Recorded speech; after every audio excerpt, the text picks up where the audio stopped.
Why is it important to include relationship data with LEI data?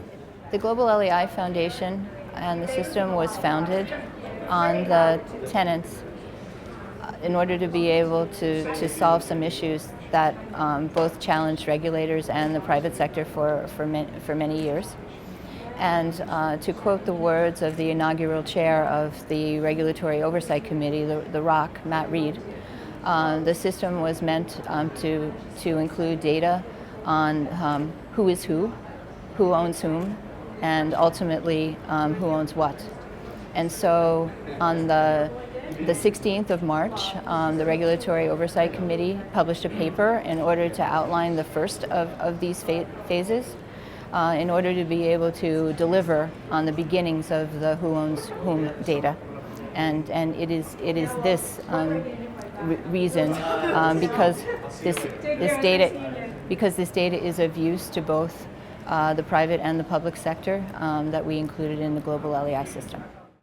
How can firms and end users actually include relationship data with LEIs? Well, the process will be as follows.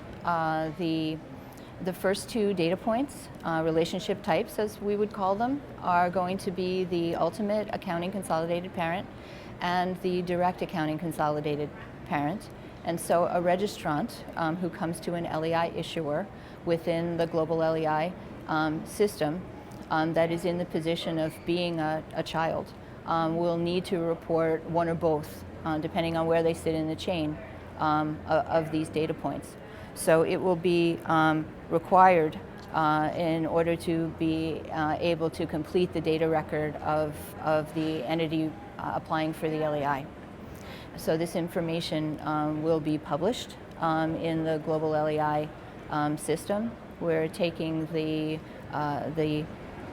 first delivery of this type of data to follow the privacy and publication regulations or rules within the applicable jurisdiction for governing that data. The data will then be, the data when collected will be validated.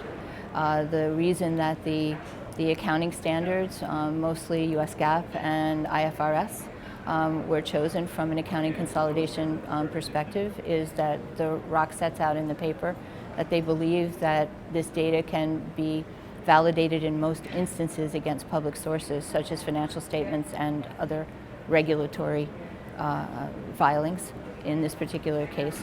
And when GLEIF works and develops on this relationship data, we will look to do a pilot as part of the delivery, and also not only examine the collecting and the validation and publication of this data, but also the case of examining what happens when one or more of the parent entities does not have its LEI currently. What are the other initiatives to come for the rest of the year and for 2017? Well, in addition to the project management and the launch of the relationship data in 2016, GLEIF will focus on enhancing our data quality management program. In one of its roles, GLEIF is an accreditation agency and is responsible for accrediting the LEI issuers, the LEIs. In both cases where an LEI issuer has already been endorsed by its Regulatory Oversight Committee member, or for new applications for LEI issuers.